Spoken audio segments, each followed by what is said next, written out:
Hi all, ഞാനിന്ന് എൻ്റെ മൂന്നാമത്തെ യൂട്യൂബ് വീഡിയോ പറയുന്നത് നിങ്ങളുടെ ഫേസ് വാഷിനെ കുറിച്ചാണ്. ഫേസ് വാഷ് യൂസ് ചെയ്യുമ്പോൾ ശ്രദ്ധിക്കേണ്ട കാര്യങ്ങൾ.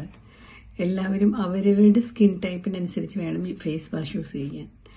അമ്മമാർ പറയും, അവരോട് ഫേസ് വാഷ് യൂസ് ചെയ്യണ്ടോ ചോദിക്കുമ്പോൾ പറയും, എൻ്റെ മകളുടെ ഫേസ് വാഷ് ഉണ്ട്, അതാണ് ഞാൻ യൂസ് ചെയ്യണതെന്ന്. പക്ഷേ മകളുടെ ഫേസ് വാഷ് എന്ന് പറയുമ്പോൾ അവർ ടീനേജ് കുട്ടികളായിരിക്കും. അപ്പോൾ അവർക്ക് അവരുടെ പ്രായത്തിലുള്ള സ്കിൻ ടൈപ്പ് ആയിരിക്കും, അതിനുള്ള ഫേസ് വാഷ് ആയിരിക്കും അവർ യൂസ് ചെയ്യുന്നത്. അതായത് പിമ്പിൾസിനുള്ള ഫേസ് വാഷ് അല്ലെങ്കിൽ ഓയിലി സ്കിന്നിനുള്ള ഫേസ് വാഷ്. എബവ് 30 കഴിഞ്ഞാൽ നമ്മൾ എന്തായാലും ഫേസ് വാഷ് തന്നെ യൂസ് ചെയ്യണം. സോപ്പ് ഉപയോഗിക്കുന്നതിനേലും എല്ലാം കൊണ്ടും നല്ലത് ഫേസ് വാഷാണ്. അപ്പം നമ്മുടെ സ്കിൻ ടൈപ്പ് നോക്കിയിട്ട് ഫേസ് വാഷ് യൂസ് ചെയ്യുക. അതായത് ഇപ്പം നമ്മളുടെ ഓയിലി സ്കിൻ ആണെങ്കിൽ ഓയിലി സ്കിന്നിലുള്ള ഫേസ് വാഷ് യൂസ് ചെയ്യാം. ഡ്രൈ സ്കിൻ ആണെങ്കിൽ ഡ്രൈ സ്കിന്നിന്, നോർമൽ സ്കിൻ ആണെങ്കിൽ അതിനനുസരിച്ച്. അപ്പോൾ അത് ഫേസ് വാഷിന്റെ കവറുമ്പോൾ എഴുതിയിട്ടുണ്ടായിരിക്കും.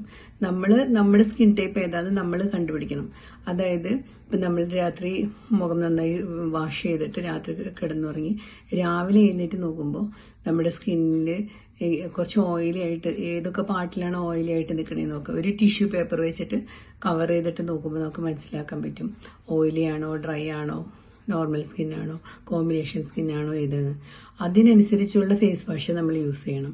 അതല്ലെങ്കിൽ നമുക്ക് റിവേഴ്സ് ആയിരിക്കും. ഇപ്പോൾ ഓയിലി സ്കിന്നുകാർ കൂടുതൽ ഡ്രൈ സ്കിന്നുകാരുടെ ഫേസ് വാഷാണ് യൂസ് ചെയ്യുന്നത്, അവരുടെ സ്കിൻ കുറച്ചുകൂടി ഓയിലി ആയിട്ടിരിക്കും.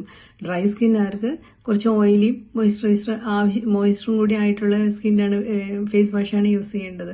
അപ്പോൾ അതനുസരിച്ച് വേണം നമ്മൾ യൂസ് ചെയ്യാൻ. അത് ചെയ്തില്ലെങ്കിൽ നമുക്ക് റിവേഴ്സ് ആയിരിക്കും, അതിൻ്റെ റിവേഴ്സ് റിസൾട്ട് ആയിരിക്കും നമുക്ക് കിട്ടുക. അപ്പോൾ അതുകൊണ്ട് നിങ്ങൾക്ക് എൻ്റെ വീഡിയോ ഇഷ്ടമായ എൻ്റെ വീഡിയോ ഷെയർ ചെയ്യണം, സബ്സ്ക്രൈബ് ചെയ്യണം, ലൈക്ക് ചെയ്യണം.